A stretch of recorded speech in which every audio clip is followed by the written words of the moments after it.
Ok, on travaille à l'académie beaucoup avec un partenaire ASP, donc ASD, Académie Self Défense, avec ASP, hein, c'était pas voulu, mais bon, super matos, on a un partenaire vraiment de qualité, ils sont tout à côté. Donc tout ce qui, quand on fait des formations pour du personnel un peu force de l'ordre, on a du matos de qualité, d'accord. On a les matraques ASP ici pour travailler, et on est en train de bosser sur la formation sur le Defender. D'accord, au logo de l'académie, donc super, un petit spray, on en reparlera. Merci ASP. Ok, Thomas Craft, toujours à l'académie, avec Kevin, mon binôme, pour cette petite vidéo. On va vous présenter 3 postures de combat que moi je travaille et que j'ai mis un peu en évidence. Ça peut éviter des problèmes et ça peut clarifier certaines choses. Donc avant d'en parler, parce que mon binôme il ne sait pas du tout de quoi je parle, parce qu'en fait comme il a son propre club, il vient de temps en temps mais il n'assiste pas forcément à tous les cours, donc ça c'est quelque chose qu'il n'a pas vu. Donc on part sur une petite phase combat, on observe et on débriefe. Allez mon grand, c'est parti.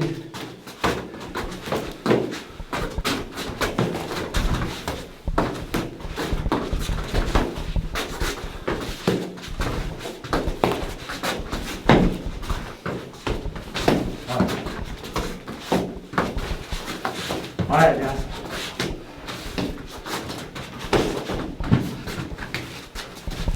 Ok, on passe sur la phase 2. Regardez, en fait c'est moi qu'il faut regarder, hein.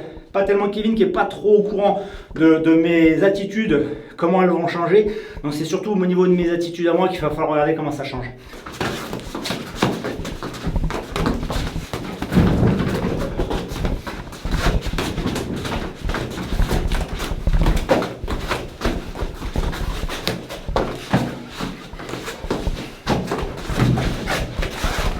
Ok, fort. Ok, phase 3, on finit avec ça. Surtout mon attitude qui change. Regardez bien.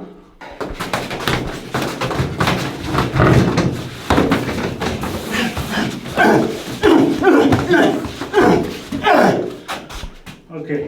On va conclure sur cette petite vidéo. Donc on a 3 phases. Vous avez bien vu un petit peu le changement d'attitude que je pouvais avoir pendant ces phases-là.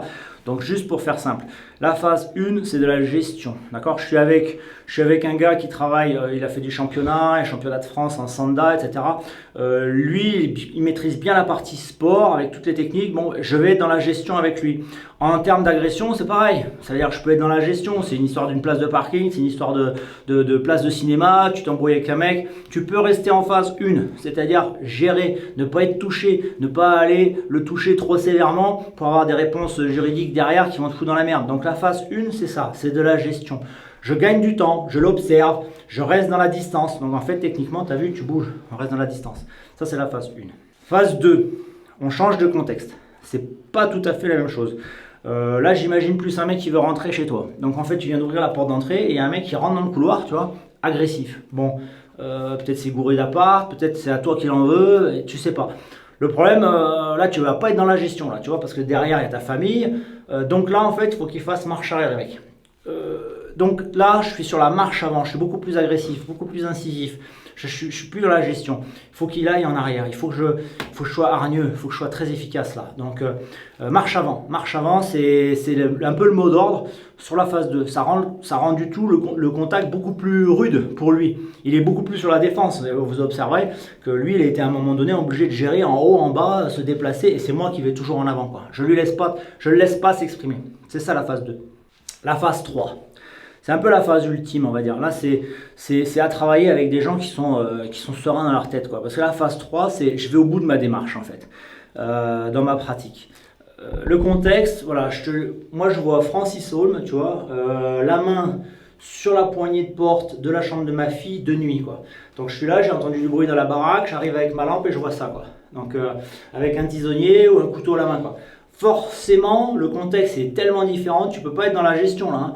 Et même, je veux dire, la phase où tu avances en avant, ça va être compliqué. En fait, tu es dans un truc limite sacrificiel. Tu vas aller combattre avec tout ce que tu as comme outil, les doigts dans les yeux, les dents, tu vas utiliser les meubles. Si tu dois l'attraper, passer par la fenêtre avec, tu vas passer par la fenêtre avec. Pour moi, c'est la phase 3. Que tu vas, des fois, je discute, j'ai des copains légionnaires, tu vois, eux, ils vont débloquer direct sur la phase 3, quoi.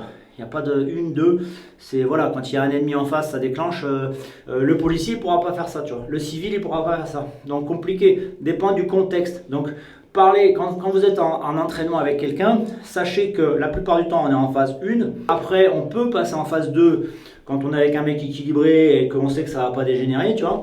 La phase 3, on n'y va jamais, quoi, franchement, à l'entraînement. Okay.